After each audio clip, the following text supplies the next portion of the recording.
Mari adik kita bahas soal yang nomor 11 ya.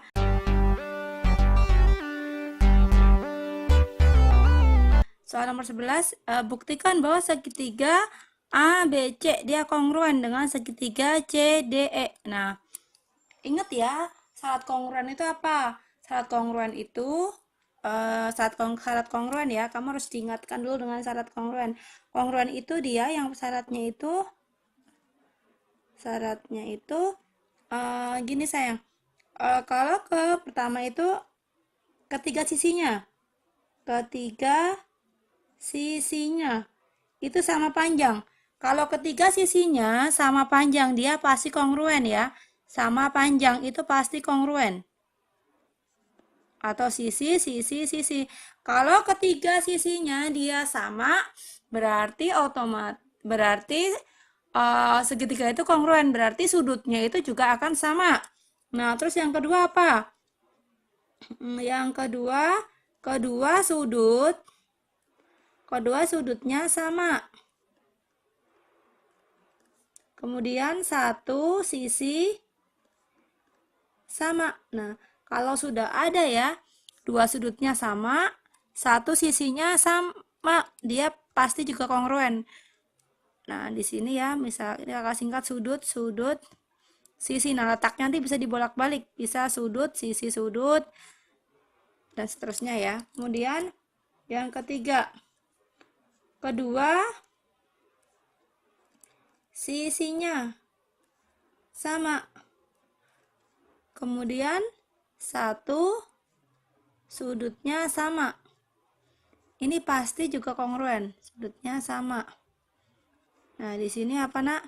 Sisi sudut atau sisi sudut sisi boleh. Nah, tergantung gambarnya. Kalau nentuin apa namanya sisi atau sisi sudut atau sisi sudut tergantung gambarnya. Nah, ingat ya, kongruen itu alasannya cuma 3 ini. Nah, di sini kamu tahu nggak sih kongruen itu maksudnya apa sih? Nah, kalau lupa jelasin. Kongruen itu maksudnya dia ukurannya sama. Nah, kongruen itu maksudnya itu apa sih? Ukurannya sama, kemudian sudutnya juga besarnya sama. Sudut-sudutnya sama, itu namanya kongruen ya. Kongruen itu ukurannya sama, sudutnya juga sama-sama persis. Nah, lihat di sini. Buktinya apa ya kita buktikan? Berarti bukti segitiga ABC kongruen dengan segitiga CDE. Buktinya apa? Buktinya di sini nak, sudut apa? Sudut B. Yang ini ya, sudut B sama dengan sudut E. Atau boleh juga sebutkan kalau mau menyebut sudut B itu sudut A, B, C. Dia di tengah ya. A, B, C. Dia sama dengan sudut apa nak? C, E, D. Dengan sudut C, E, D. Kenapa sama? Karena diketahui di soal. Diketahui di soal ya. Kemudian apa lagi? Yuk, garis BC sama dengan apa? CE. Kenapa? Juga sama alasannya, diketahui di soal ya. Maaf, kakak hapus aja biar ngerti. Diketahui di soal. Berarti kita tinggal diketahui di soal ya.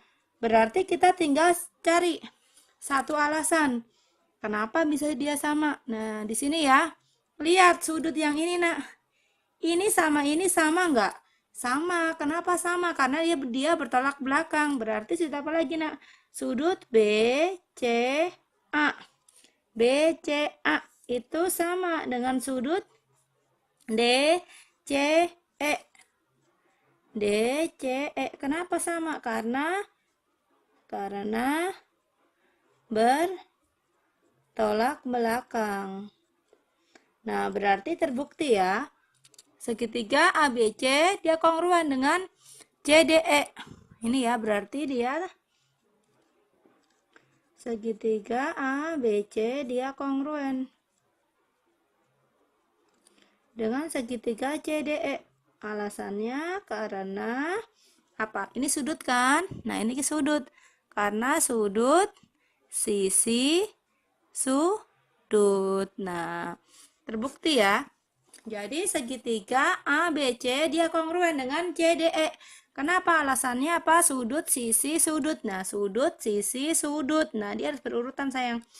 Ingat ya, syarat kongruen itu yang pertama, ketiga sudutnya dia sama. Terus yang kedua apa? Dua sudutnya sama, satu sudut sisinya sama. Atau kedua sisinya sama, satu sudutnya sama. Kak, kalau misalkan ketiga sudutnya sama, pasti kongruen? Enggak. Belum tentu kongruen, ya. Jadi kalau kongruen itu dia ketiga sisinya sama ini ya. Pokoknya yang ketiga ini kamu harus ingat. Kalau ketiga sudutnya sama, dia belum tentu kongruen. Itu yang harus diingat. Selesai.